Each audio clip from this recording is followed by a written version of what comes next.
Bem-vindos, amantes da escuridão, a mais uma jornada sinistra em nosso canal de contos de terror. Preparem-se para mergulhar nas profundezas do desconhecido, onde sombras ganham vida e segredos ocultos emergem da escuridão. Hoje temos uma história que irá arrepiar a espinha e deixar a sua mente inquieta. Mas antes de nos aprofundarmos nessa narrativa sombria, não se esqueça de se inscrever, ativar o sininho para receber notificações e deixar seu like, pois o terror aguarda por você. Prepare-se para ser transportado para um mundo onde a linha entre realidade e pesadelo se desfaz. Sem mais delongas, mergulhemos de cabeça em mais um conto que desafiará os limites da sua coragem. Luzes apagadas, fones de ouvido ajustados e que a escuridão nos guie nesta jornada sombria. Começamos agora.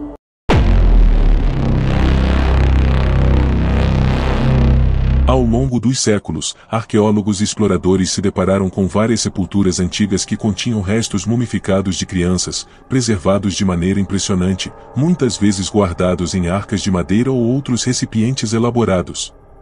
Esses achados, por mais macabros que possam parecer à primeira vista, oferecem uma janela fascinante para os costumes, as crenças e as práticas funerárias de sociedades antigas. Um dos casos mais notáveis ocorreu nas montanhas dos Andes, onde foram encontradas múmias de crianças que haviam sido sacrificadas em rituais religiosos.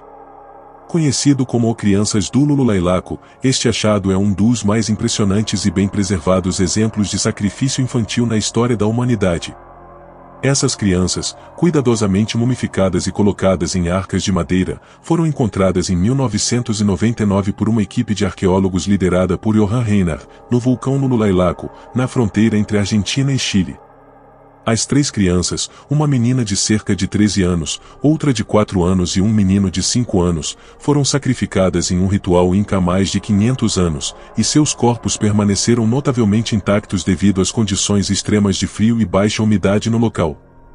As arcas de madeira que continham as crianças eram elaboradamente decoradas e acompanhadas por uma série de objetos cerimoniais, incluindo estatuetas, tecidos finamente tecidos e outros artefatos preciosos. Os incas acreditavam que o sacrifício dessas crianças era uma oferenda aos deuses, para apaziguar forças naturais ou garantir boas colheitas.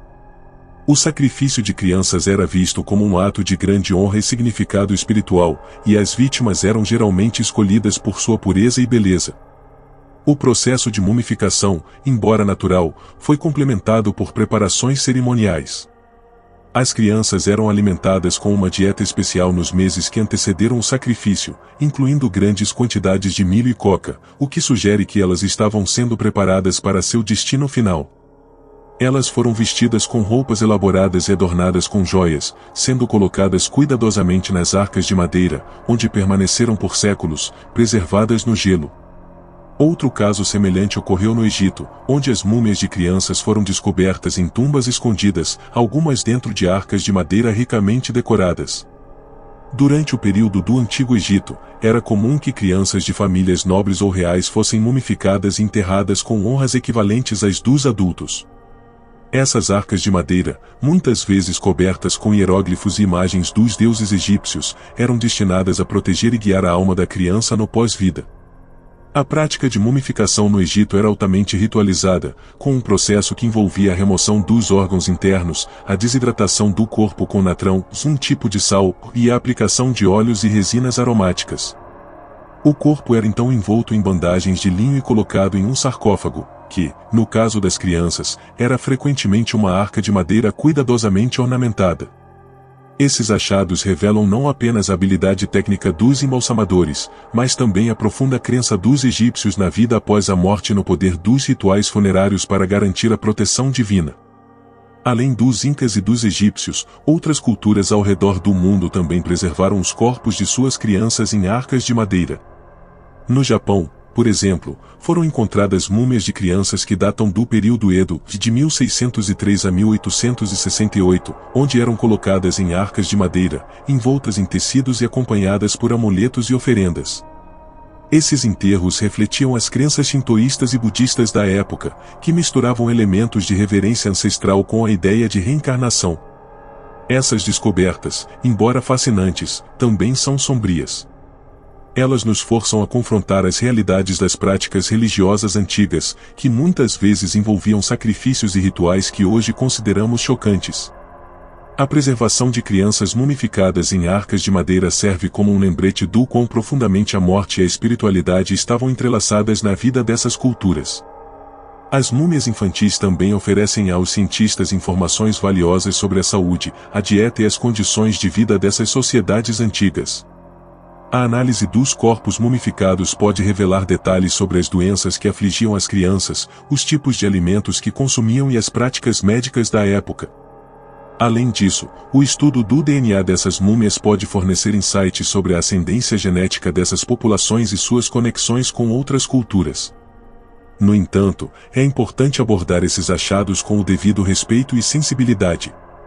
Embora sejam artefatos arqueológicos de grande valor, eles também representam vidas humanas que foram interrompidas. As arcas de madeira que contêm essas crianças mumificadas não são apenas recipientes de objetos históricos, mas também túmulos que merecem ser tratados com a dignidade e o respeito devidos a qualquer sepultura. Em muitos casos, as múmias de crianças encontradas em arcas de madeira foram repatriadas para seus locais de origem, onde são mantidas em museus ou enterradas novamente de acordo com os costumes religiosos das culturas a que pertenciam. Isso reflete uma crescente consciência entre os arqueólogos e antropólogos sobre a importância de equilibrar a pesquisa científica com o respeito pelas crenças e práticas das comunidades descendentes. A descoberta de múmias de crianças em arcas de madeira continua a ser um tema de grande interesse para arqueólogos, historiadores e o público em geral. Esses achados revelam tanto a engenhosidade técnica quanto a complexidade espiritual das antigas civilizações. Eles nos conectam a um passado distante, onde a morte era entendida de maneiras muito diferentes das nossas, e onde a preservação do corpo era vista como uma chave para a vida eterna. Apesar do fascínio que essas descobertas provocam, elas também são um lembrete poderoso da fragilidade da vida e da universalidade do luto e da perda. As arcas de madeira que abrigam essas crianças mumificadas são, em última análise, monumentos à esperança e ao desespero, ao amor e à fé daqueles que viveram em tempos muito diferentes dos nossos. Elas nos convidam a refletir sobre como nossas próprias práticas funerárias e crenças sobre a morte serão vistas pelas gerações futuras, e sobre o que elas dirão sobre nós enquanto civilização.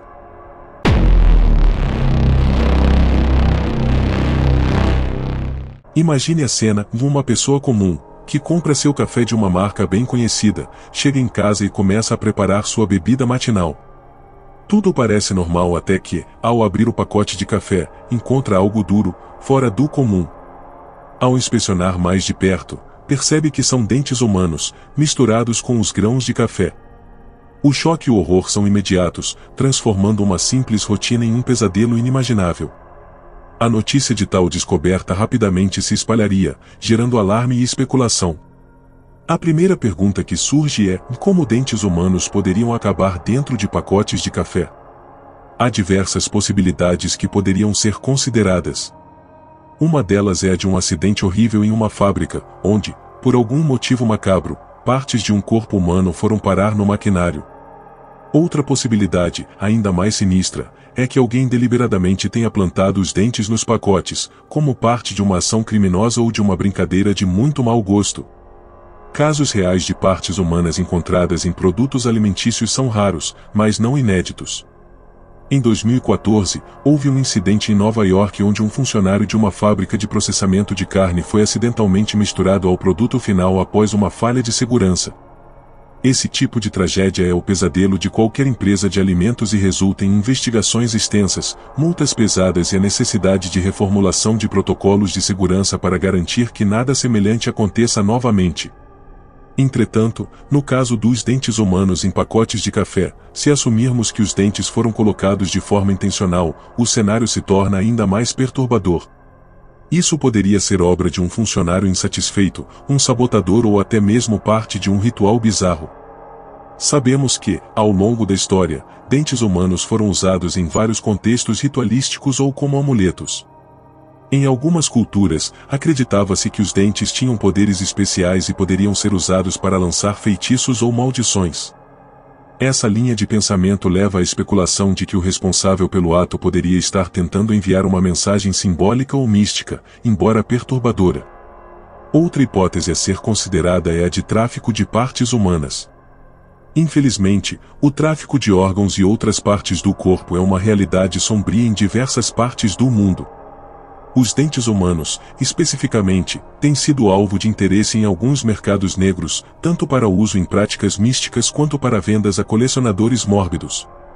Em um cenário como este, os dentes poderiam ter sido transportados inadvertidamente junto com os pacotes de café, talvez devido a uma falha na logística ou a uma ação proposital para encobrir o contrabando. O impacto psicológico de encontrar dentes humanos em pacotes de café é inegável. Para quem vive a experiência, há um rompimento imediato do senso de normalidade e segurança. O café, uma bebida associada a conforto e rotina, torna-se repentinamente uma fonte de medo e desconfiança. O episódio poderia levar a traumas duradouros, fobias e uma relutância em consumir qualquer produto sem antes examiná-lo minuciosamente. Do ponto de vista das autoridades, uma descoberta desse tipo exigiria uma investigação rigorosa.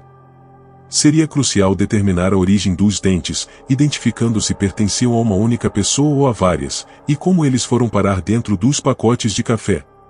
A investigação forense incluiria a análise do DNA dos dentes para tentar identificar a vítima ou vítimas, o que poderia, eventualmente, revelar um crime muito maior, como um homicídio. Além disso, as investigações incluiriam a inspeção das fábricas, desde as plantações de café até os locais de processamento e embalagem, para determinar onde os dentes foram inseridos no processo. Também seria essencial entrevistar funcionários e revisar imagens de câmeras de segurança para identificar qualquer atividade suspeita. As autoridades trabalhariam em conjunto com a empresa responsável pelo café para garantir que todos os lotes suspeitos fossem recolhidos e que o público fosse informado do risco.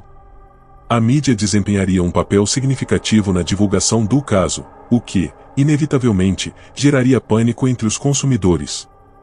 Notícias de partes humanas encontradas em produtos alimentícios tendem a causar um impacto generalizado, resultando em queda nas vendas, perda de confiança do consumidor e danos à reputação da marca envolvida. Dependendo da magnitude do caso, a empresa poderia enfrentar processos judiciais, não apenas por negligência, mas também por causar sofrimento emocional aos consumidores. Em termos culturais, o caso dos dentes humanos em pacotes de café poderia entrar para o imaginário popular como uma história de horror moderna. Assim como outras lendas urbanas e casos misteriosos, essa história seria contada e recontada, com detalhes exagerados ao longo do tempo, até se transformar em um conto de advertência sobre a confiança nos produtos industrializados e os perigos ocultos da vida moderna. Além disso, histórias como essa têm o poder de influenciar mudanças nas práticas industriais e nas regulamentações de segurança alimentar.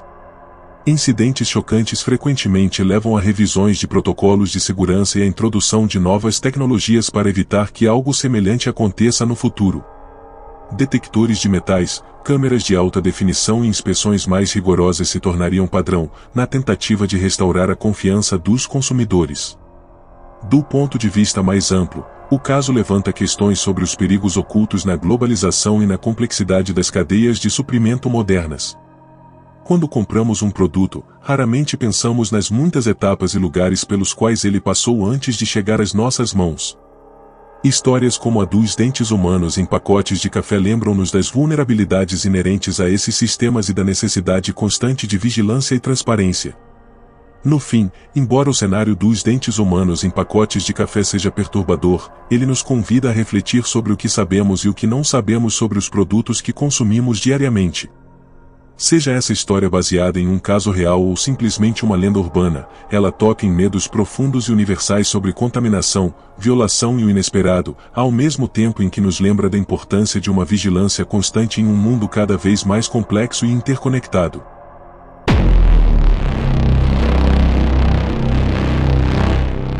Durante os séculos 17 e 18, houve relatos de Bíblias e outros textos religiosos encadernados com pele humana.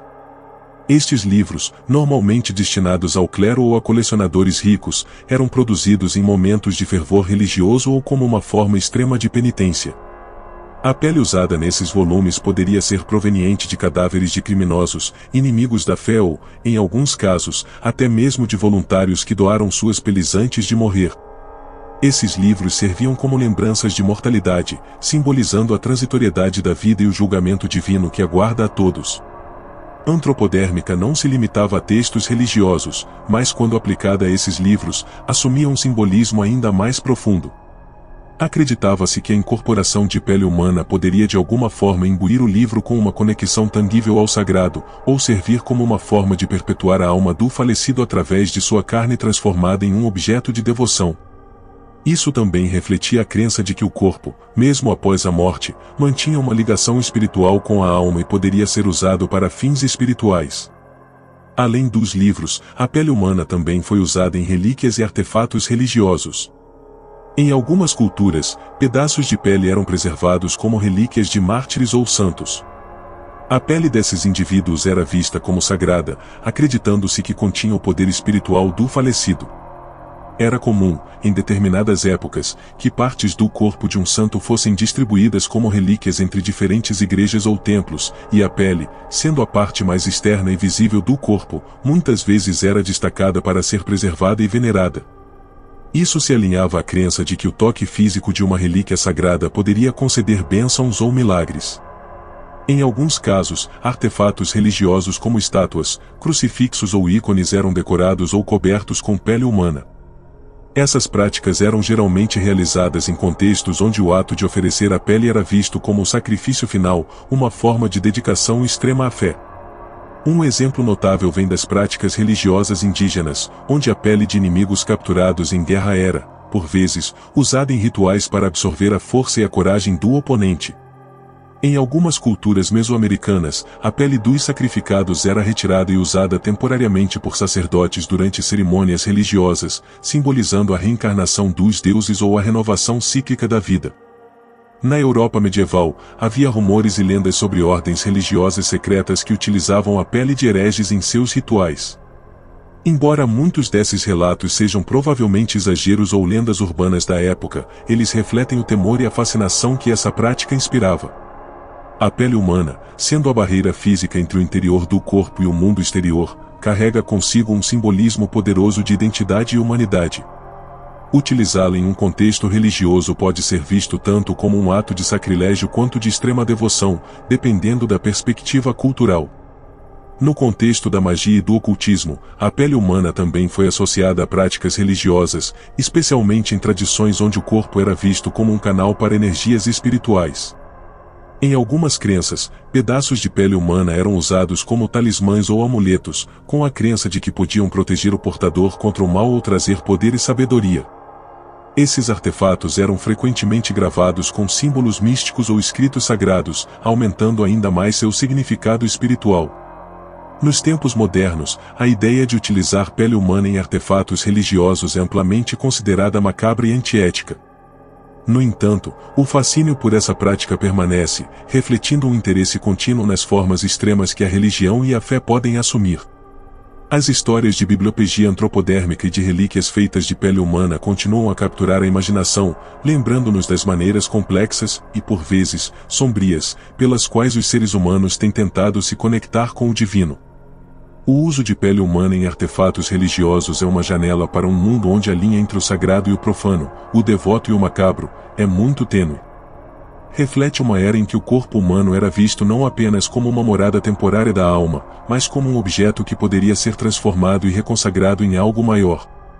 Para os praticantes, esses artefatos representavam o sacrifício último e a devoção extrema, enquanto para os observadores modernos, eles evocam questões desconfortáveis sobre os limites da fé e da ética.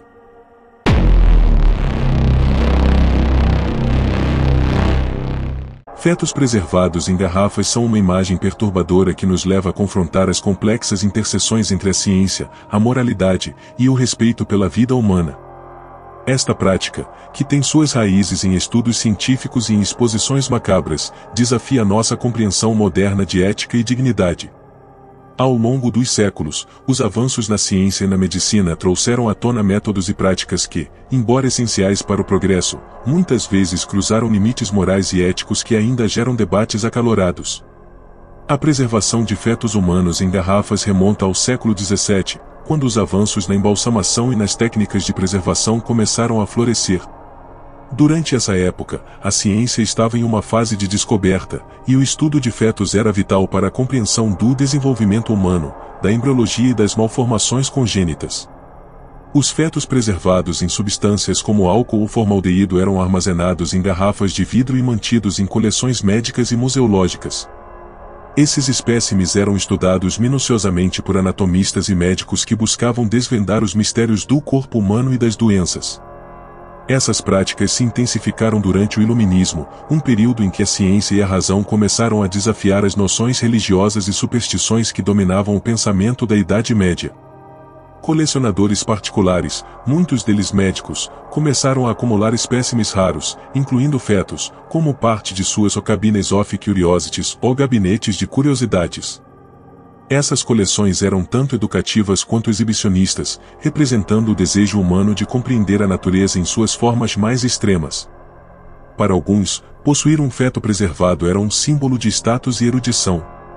O uso desses fetos em exposições públicas também se tornou comum no século XIX. Feiras e mostras de curiosidades, conhecidas como freak shows, muitas vezes exibiam esses fetos como parte de suas atrações. O público, atraído pela morbidez e pelo mistério da morte, pagava para ver o que era anunciado como aberrações da natureza. Muitos dos fetos preservados que eram exibidos tinham malformações congênitas, o que aumentava o fascínio e o horror do público.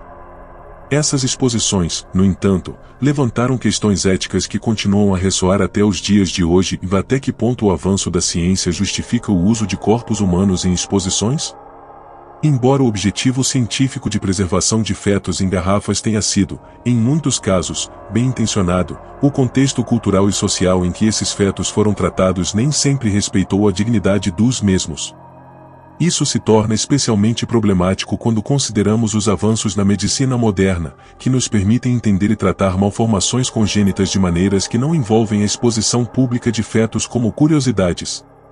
Hoje, a visão de um feto humano preservado em uma garrafa evoca uma mistura de fascínio e repulsa, uma lembrança das práticas passadas que muitas vezes falharam em considerar o aspecto humano e ético dos sujeitos de estudo.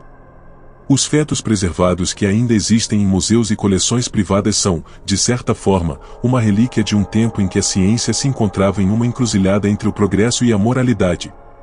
Museus médicos, como o Museu Mutter, na Filadélfia, ainda abrigam coleções que incluem fetos preservados. Esses espécimes são tratados com respeito, sendo exibidos como parte da história do desenvolvimento científico e da medicina. No entanto, eles também servem como um lembrete sombrio das questões éticas que continuam a rodear o uso de corpos humanos em pesquisa e educação. Há, também, um componente cultural significativo na preservação de fetos. Em algumas sociedades, a prática de preservar restos humanos, incluindo fetos, está ligada a crenças espirituais ou rituais. Em certas culturas, por exemplo, o corpo humano, mesmo em estado fetal, é visto como portador de uma essência ou alma que deve ser orada. Isso contrasta com a visão científica ocidental, onde o corpo pode ser dissecado e estudado sem consideração pelo seu potencial espiritual ou simbólico. As tensões entre essas perspectivas culturais têm influenciado os debates sobre a ética da preservação de fetos. Na era moderna, as práticas de preservação de fetos em garrafas são vistas com crescente ceticismo. As preocupações com os direitos dos fetos, o consentimento para o uso em pesquisa, e o respeito pelos restos humanos se tornaram temas centrais nos debates éticos. A legislação e os padrões éticos modernos exigem um nível de respeito e dignidade que muitas práticas antigas não observavam. Além disso, com o avanço das tecnologias de imagem, como a ressonância magnética e a ultrassonografia 3D, é possível estudar o desenvolvimento fetal sem a necessidade de preservação física. Contudo, a história dos fetos preservados em garrafas permanece como um lembrete importante de como a ciência evolui. Ela nos força a refletir sobre as maneiras pelas quais buscamos conhecimento e sobre os custos humanos associados a essa busca. No passado, a preservação de fetos foi uma ferramenta essencial para a educação médica e o progresso científico, mas ao olharmos para trás, percebemos as complexidades éticas que esses métodos envolvem. Para os colecionadores e cientistas do passado, fetos preservados eram um recurso inestimável, tanto para o estudo quanto para a exibição. Para o público moderno, no entanto, eles representam um dilema moral: até que ponto podemos justificar o uso de restos humanos em nome do progresso? À medida que a ciência avança, a necessidade de encontrar um equilíbrio entre a curiosidade intelectual e o respeito pela vida se torna cada vez mais evidente. Em última análise, os fetos preservados em garrafas são um legado de um período de grandes descobertas e avanços científicos, mas também de grandes desafios éticos. Eles simbolizam as fronteiras nebulosas entre a ciência e a moralidade, entre o desejo de compreender o corpo humano e a necessidade de respeitar sua integridade. Embora o tempo das coleções macabras e das exposições de curiosidades tenha passado, as questões que eles levantam continuam a reverberar, lembrando-nos da importância de abordar o conhecimento com empatia e responsabilidade.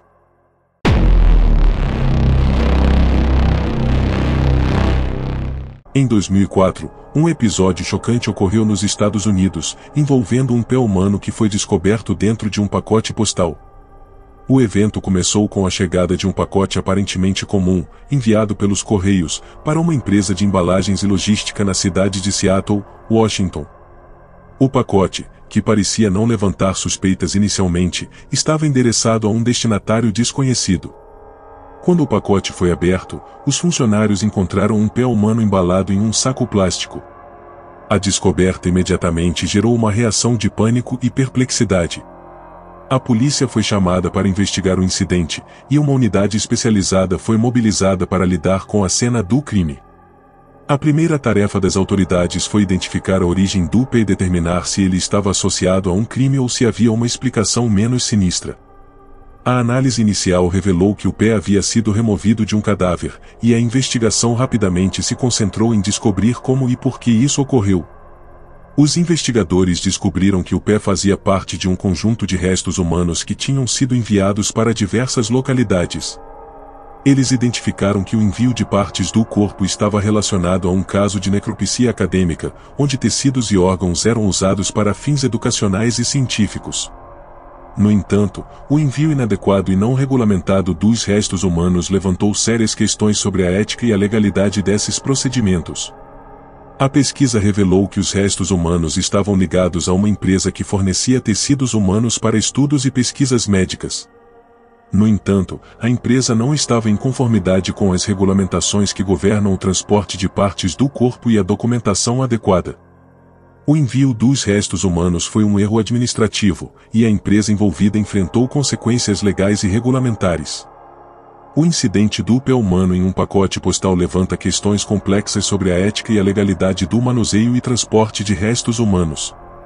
A legislação e as regulamentações sobre o transporte de partes do corpo variam de país para país, mas geralmente existem normas rigorosas para garantir o tratamento respeitoso e a documentação adequada dos restos humanos. Nos Estados Unidos, por exemplo, o transporte de partes do corpo humano é regulado pela legislação federal e estadual, e qualquer violação dessas regulamentações pode resultar em penalidades severas.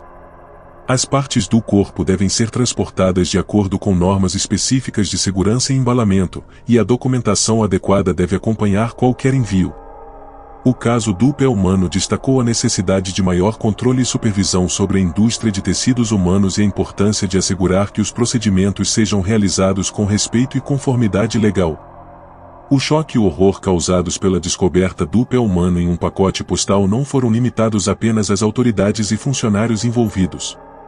O incidente ganhou ampla cobertura na mídia, gerando discussões públicas sobre o manuseio de restos humanos e a necessidade de regulamentações mais rigorosas.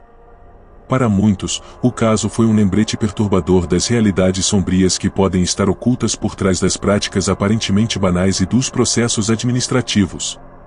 A sensação de que algo tão grotesco pudesse ocorrer em um contexto cotidiano provocou uma reflexão mais ampla sobre a ética, a regulamentação e o respeito pelos restos humanos. Além disso, o incidente levou a uma revisão das práticas na indústria de tecidos humanos e a uma ênfase renovada na necessidade de conformidade com as normas regulamentares. As autoridades competentes intensificaram suas investigações e fiscalização para evitar futuros incidentes semelhantes, e as organizações envolvidas foram forçadas a revisar e melhorar seus procedimentos de manejo e transporte. O caso do pé humano encontrado em um pacote postal é um exemplo perturbador de como práticas inadequadas e a falta de regulamentação podem levar a situações grotescas e inaceitáveis. Ele ressalta a importância de respeitar as normas éticas e legais que governam o manuseio e transporte de restos humanos e destaca a necessidade de uma vigilância constante para garantir que as práticas sejam realizadas com o devido respeito e dignidade. Enquanto o caso é um lembrete sombrio das profundezas da natureza humana e das complexidades da regulamentação, também serve como um alerta para a necessidade de maior conscientização e responsabilidade em todas as áreas que envolvem a manipulação de materiais sensíveis e potencialmente perturbadores. A forma como lidamos com essas questões reflete nosso compromisso com a dignidade humana e a ética em todas as esferas da vida.